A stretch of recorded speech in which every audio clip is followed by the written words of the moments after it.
welcome back to my channel. So today is Tuesday. You already know what that means. Talks with Temaryia. And today talk is going to be on healthy relationships.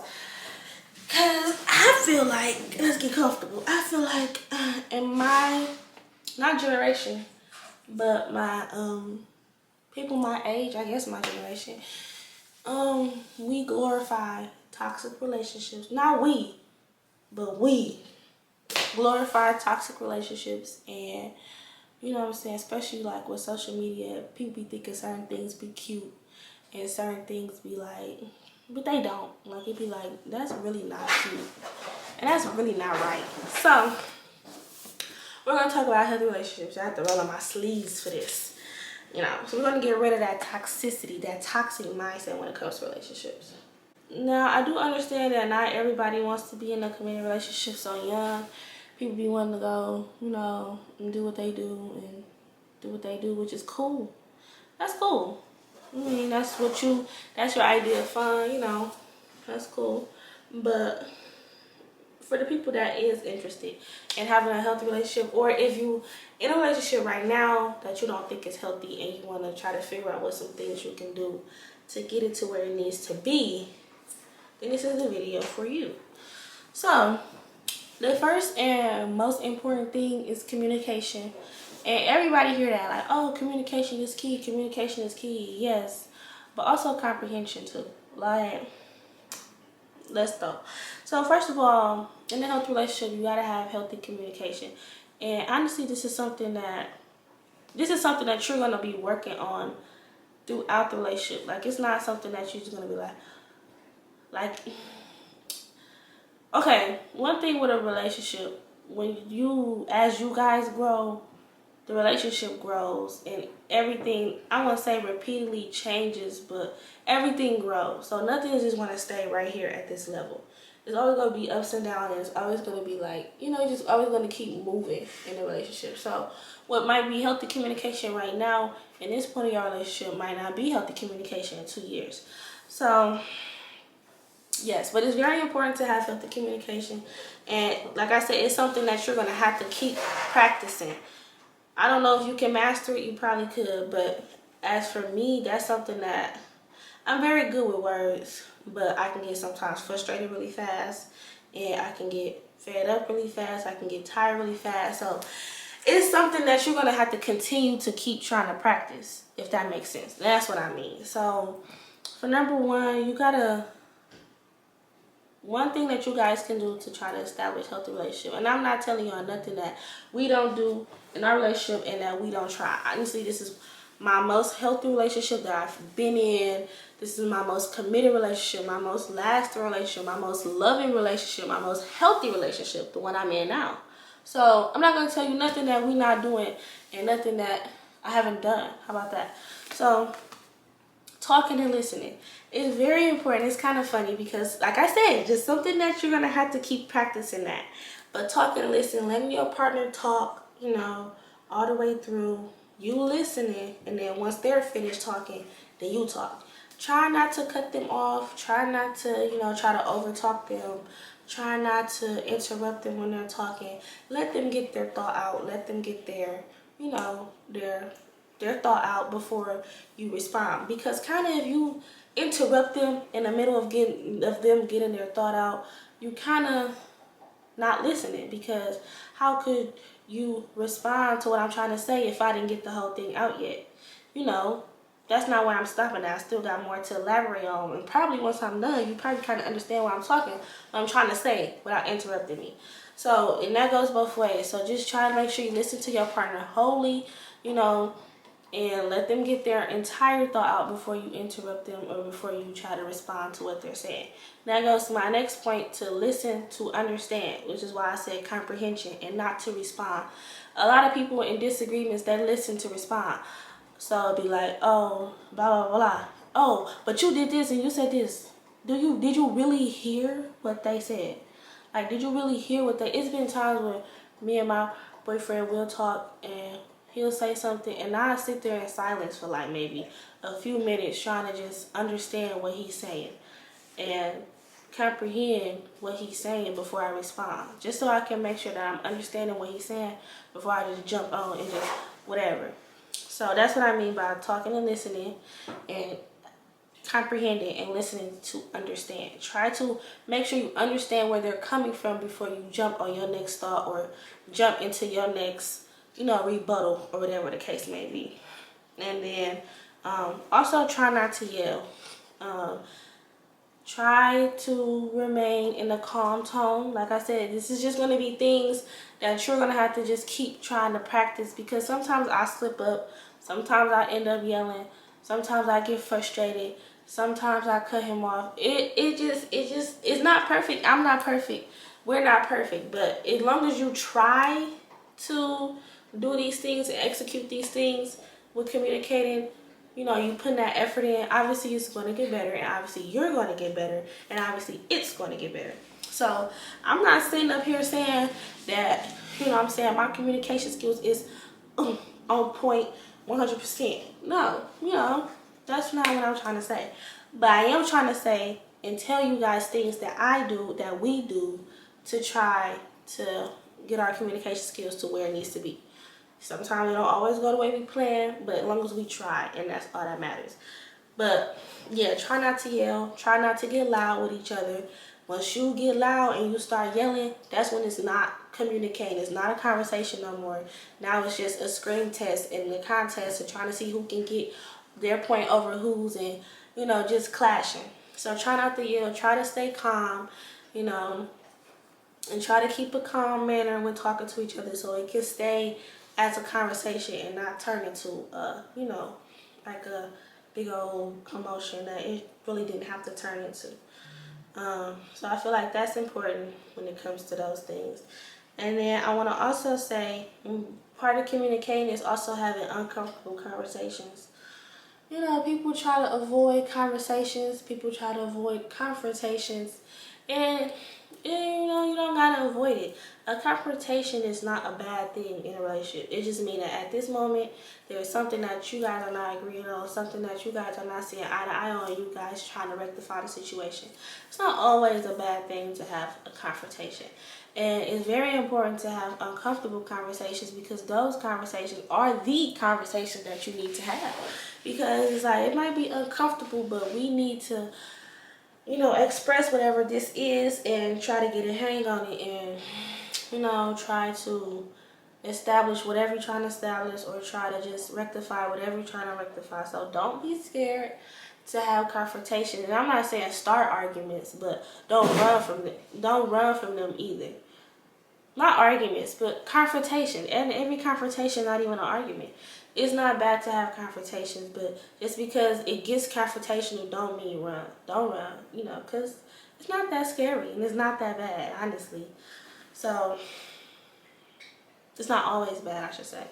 And yeah, the uncomfortable conversations are very important to have, because those are the main ones that you need to have. It's like, it might be kind of now, but once y'all establish whatever y'all establishing and understand what y'all need to understand, then it's going to be better in the long run.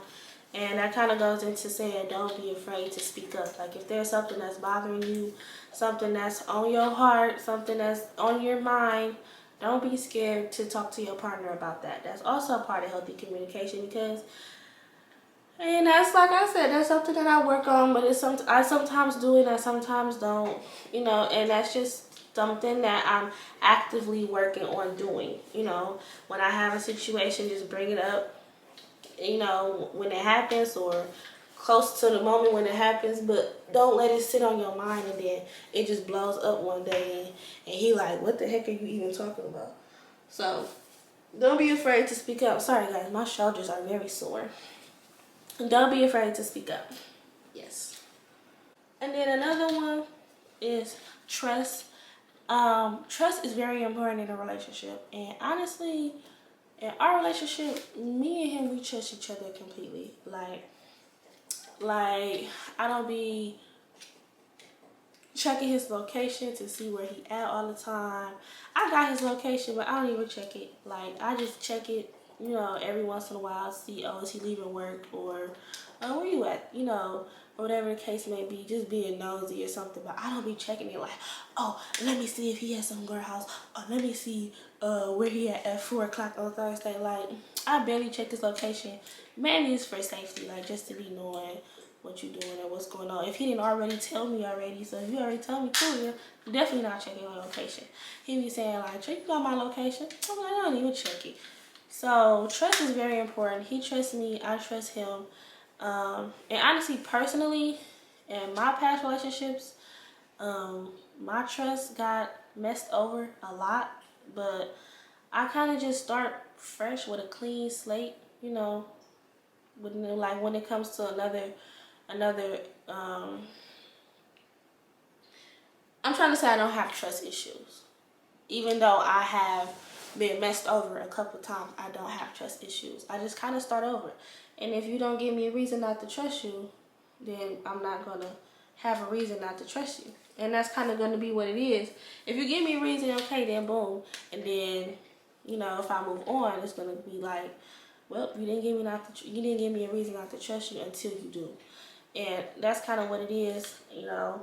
When I got with my boyfriend I'm with now, I didn't have no reason not to trust him. So it was like, I trust you until I don't, kind of thing. That's kind of how I operate. And, you know, I trust him. He haven't given me a reason not to, like, literally. And I don't have trust issues. I don't exhibit what happened in my past relationships into my new ones. And that's kind of important, too. Don't carry baggage from your old relationships into your new ones. And I know it's kind of easier said than done, but just before you get into a new relationship, work on yourself. Period. Because if you carrying baggage from an old relationship into a new one, why are you in this new relationship if you got all this healing and baggage that you need to take care of? Honestly, you prioritizing the wrong things. You need to work on yourself before you can step into a new relationship. So, but yeah, trust. Trust is important. I trust him. He trusts me. And that's pretty much what it is. That's pretty much all it is. If you don't trust your partner to do right by you and to literally go out and, you know, do whatever. If you don't trust your partner to go to their mama house or go to the mall because you think he meeting up at the mall with some girl, or go out with his friends because you think whatever, like, that's draining. That's mentally draining. And it's like, then what's the point of you being with me if you don't trust me? And vice versa, guys with girls too. You don't trust her to go to the club with her girls, or you don't trust her to go to brunch. What's the point of you being with me? Like, what's the point?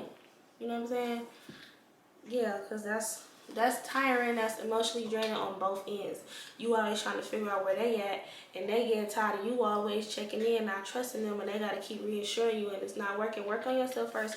If you cannot trust somebody because of something that happened previously, work on yourself first. And if you cannot trust them because they've hurt you before, then I mean, they can try to work to build your trust back, but sometimes when trust is lost, it's not easily regainable, and sometimes it's not never regainable depending on what you do. So that's something that y'all gotta dwell with within yourselves. But I feel like trust is very important in a healthy relationship. So I trust him, he trusts me. We never really had no problems. I go out with my mom, I go out with my friend, I go out of town with my friend, just me and her. You know, he'll sometimes go out with his friends or do whatever, or even if he just do something by himself without me. You know, I trust him to come home to me and do, you know, whatever. And even he be telling me stories about girls that be trying to talk to him. I tell him stories of guys that be trying to talk to me, and we laugh at it. Like, we laugh at it because, you know, I know you ain't step on that and act on that, and I didn't act on it. So we just be laughing at the people who be like, let me tell you what happened at the gas station.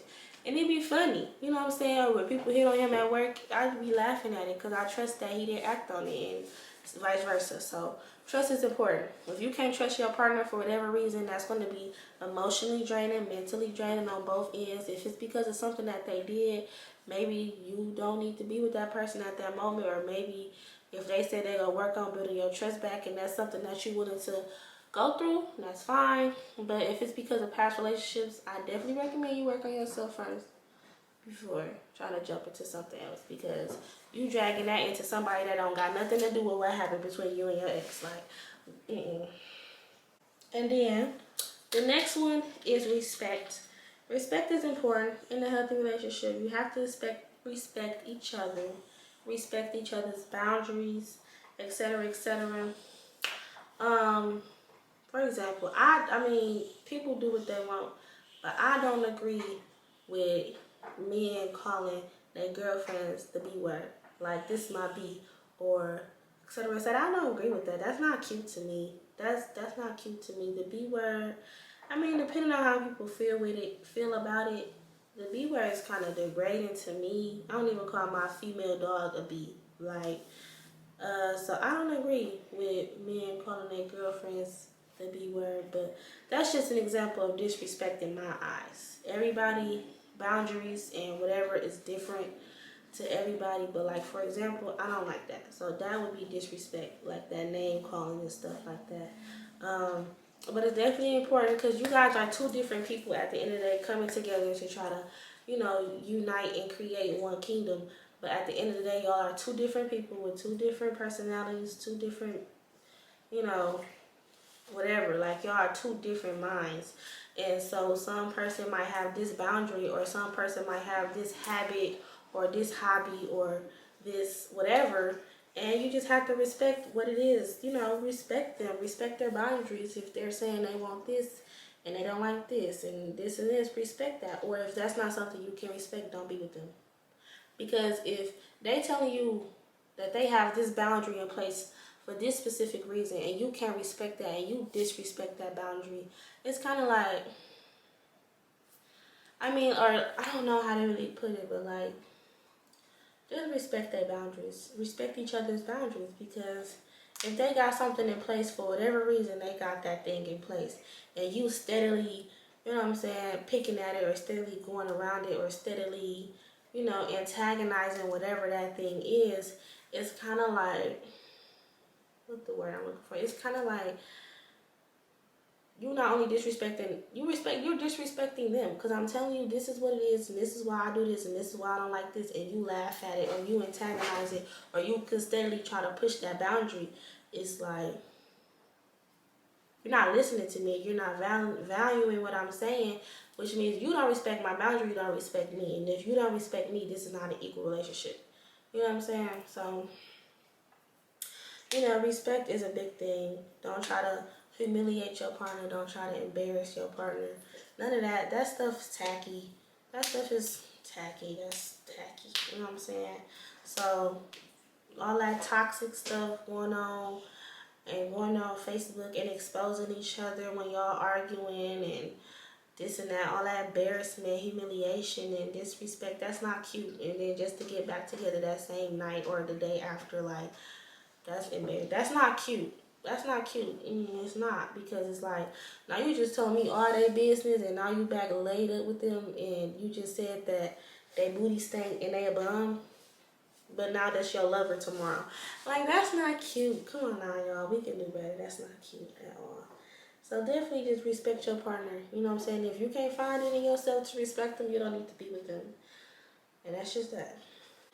And then another thing I will say, in a healthy relationship, you will find yourself being super comfortable with your partner. Like, super comfortable. Like, you're not shy to do nothing.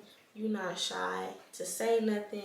You're not shy to be yourself. Like, if you are really comfortable around your partner in their presence, you know what I'm saying, and you're not shy for like any retaliation on something you do, or something you say, or whatever the case may be, that's good. That's good. That that is a green flag. That's a good sign of a healthy relationship, because you know what I'm saying, when you can be yourself without judgment around that person, you kind of really at peace and just really like, in that bubble with them. And that's a good thing. That's a good thing. But if you kind of in a situation where you feel like you can't be yourself wholeheartedly because you feel like you're going to get judged, you feel like they're going to laugh at you or look at you weird, then that's not a relationship you need to be in. Because at the end of the day, it's like, if you don't like this part of me, but you like this part of me, you still don't like me. Because this part of me is still me. But you think it's funny, or you think it's weird, or you think it's corny, whatever I do on this side, but you like this side, but you still don't like me. Because both of these are me.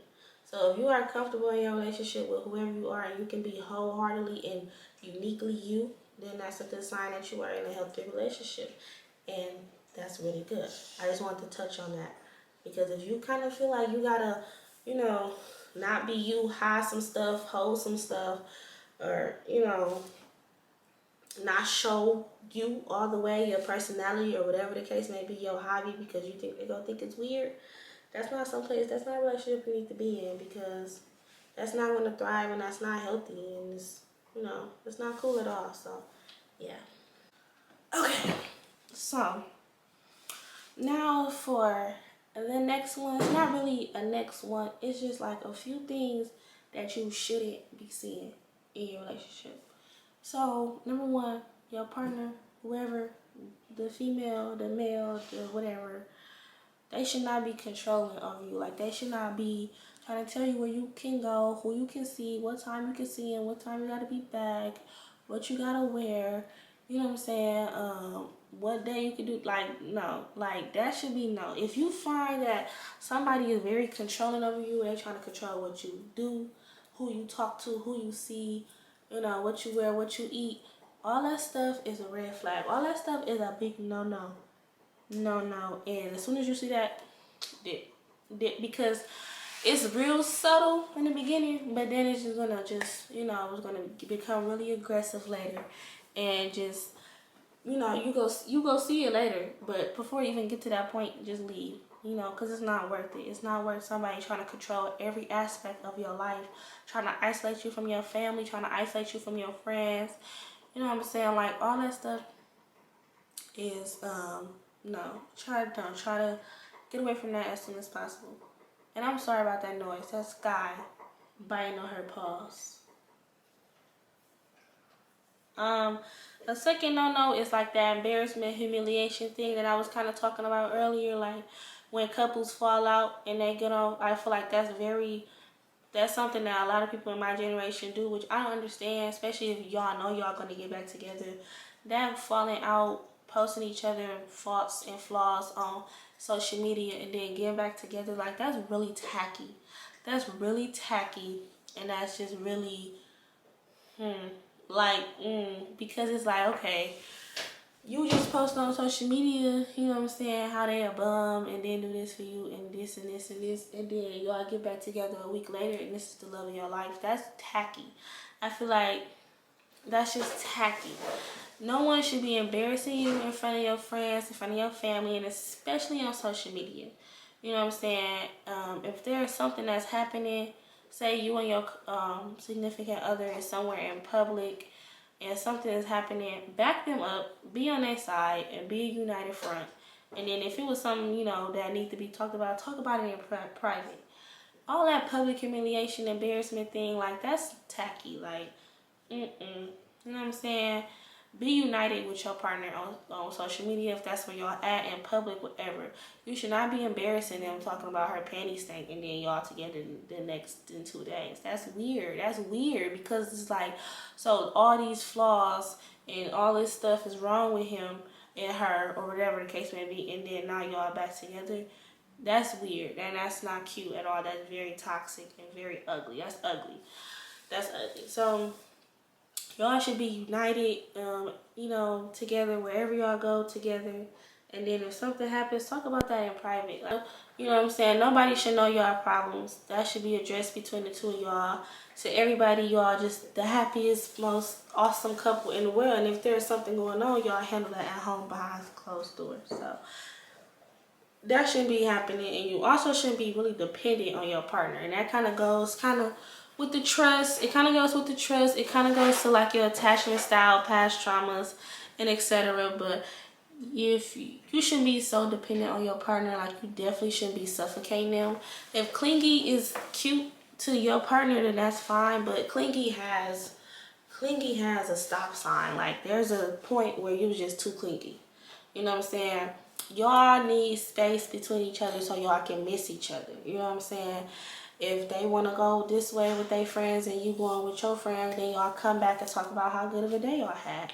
You know what I'm saying? Y'all shouldn't be suffocating your partner. You shouldn't be suffocating your partner. Your partner should not be suffocating you. And you should not be so dependent on them. You know what I'm saying? Where you got to talk to them 24/7, be with them 24/7, up under them 24. That's unhealthy. That's unhealthy, and that might be your attachment style, dependency. You might have separation anxiety, and that's something that you need to work on if that is the case, because that's not healthy and it's not cute. You got to give the relationship some space. Give the relationship some space. Give it some time to breathe. You know what I'm saying?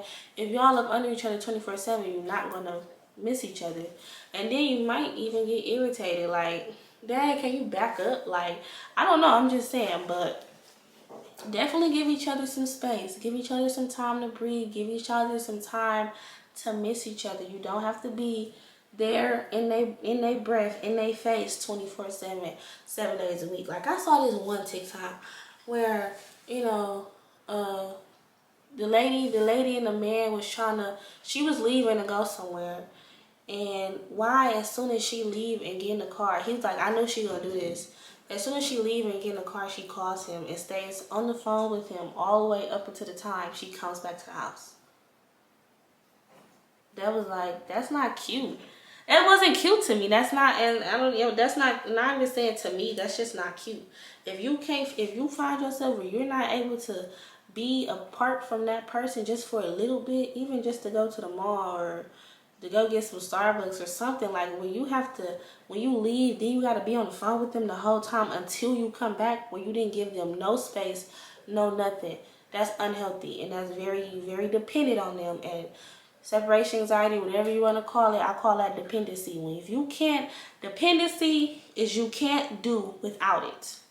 So if you cannot function without your significant other, you are dependent on them, and that's unhealthy. Because if they gotta go somewhere or they gotta do something or whatever, and you can't literally live and breathe without them, then something is wrong, and that's not healthy. That's not healthy, and it's not cute. People be like, oh, I'm just clingy. No, that's not cute. You know, it's a difference between clingy. Like, clingy got a stop sign. Like, I'm clingy. I be up under my man and stuff, and I like to smell the air he breathed and stuff, but you know, when it's time for us to do whatever we gotta do, separate it, you know, and then we do it. I go to the mall with my mama, or I'll go run this errand, or I'll go do this. He'll go visit his family, or he'll go do something. It's a difference between clingy and being dependent on that person. So that's unhealthy too. And then, well, this kind of goes into like being clingy, but like always checking to see where they at, or checking to see what they doing. That kind of just goes into the dependency kind of thing. Like, that's unhealthy. Like, let it breathe. Let it breathe. Y'all, sometimes y'all need that space, like, and that moment to yourself too. So let each other breathe. That's unhealthy. And then just a few other signs that you guys are in a healthy relationship, or a few other things that you should be trying to do to establish a healthy relationship, is encouraging each other to go after their goals. Like, if they push you to go after your goals and you push them to go after their goals, and you guys are supportive of each other's goals and dreams, then that's good. That's a very good sign that you guys are in a healthy relationship. I also feel like there's a limit to that too. You should not be the person. You should not be the only driving motivation factor that they have towards their goals too, because that can also bring them to be dependent on you, and vice versa. But it's also good to have that support in your goals, towards your goals, and encouragement. But it shouldn't be to a point where I literally can't take a step towards my goal without you saying take a step. You know what I'm saying? So that kind of goes to that dependency. But if you guys are encouraging each other to, you know, chase after your dreams, and you guys are very supportive of each other's goals, no matter what it is, it's like, that's a good sign. And another good sign of the relationship, which I feel like a lot of females will understand, is always the little things. Like, a lot of men think they need to do like super extravagant stuff, and you know, buy you, because it's social media is so toxic, and I'm gonna do a video on that too. That's probably what I'm gonna do next Tuesday. But social media, you see all these rich people buying you know, girlfriend or boyfriend cars, land, this big old bouquet of roses, etc., etc., and that rise the expectations, and people feel like that they gotta do something big to make their significant other, you know, feel good, feel appreciated. And it's you don't have to do anything big. Honestly, just saying thank you oh, thank you for cooking, babe, or thank you for taking out the time to cook, or thank you for, you know, taking the time out for this, or thank you for taking the time out to listen. Like those little things, those little small little things, those are the big things, honestly. Like you can buy me a car. Yes, I'm gonna be happy, but I feel like it's more sentimental when you thank me for something small. You would say, oh, I appreciate you so much out the blue, or babe, I just love you out the blue. Like stuff like that. It's always the small things, and that's what females be trying to tell. That's what women, I'm not gonna say female, that's what women be trying to tell men. Like, you don't have to do all this and spend all this money and do all this extravagant stuff. All you have to do is just say how much you appreciate me randomly. Or, you know, you see me tired, okay, do this chore that you know I've been trying to get to all day, or something like that. Like, it's the small things that matter. And if you guys find each other doing the small things for each other, then that's good. Like, just the other day, yesterday, I'm on my cycle and I'm having a little bit of a mood swing. I'm hungry, my head hurt, my stomach hurt. And, you know, my boyfriend just came up to me. He was like, you talk like you got an attitude. I'm like, no, I don't have an attitude. Just, you know, whatever. And he was like, actually, he was like, first he said, you don't have to cook if you don't want to, because it was kind of late. And I didn't want no fast food though, so I wanted what I was going to cook. And then he was like, you want to cook together? And I was like, yeah. And that just really brightened up my mood. Like, that switched everything, turned that fire upside down. And it was, you know, he cooked with me. And it was nice, and it helped the time go faster with cooking. You know, we sat down, watched a movie. So it's really the little things that matter. But definitely should be controlling over you. Definitely shouldn't be dependent on a person. No embarrassment. No humiliation. Definitely no violence. No sexual violence. No means no. No domestic violence. If somebody put their hands on you, they're going to do it again. So leave. Leave the first time. Don't even let them do it again. You know what I'm saying? And like I said, communication, understanding, comprehension, trust, respect, comfortability, all that stuff is things that you guys should be striving for to make sure you guys have a healthy relationship. So yeah. That's all I got for this video. So I thank you guys for watching. Thank you guys for tuning in on Talks with Temaryia on Tuesday. I'm actually glad I started this series. I'm actually really glad. It's a good series. I like it. And I like coming on here and talking to y'all and sharing my advice, my experiences, and my opinions. I really like this. So hope you guys tune in for more. I'm also going to try to start posting regular videos too, and not just the Talks with Temaryia on Tuesdays. But I got some stuff in mobile. I got some stuff up my sleeve. Thank you guys for tuning in. Thank you guys for watching. And as always, see you guys later.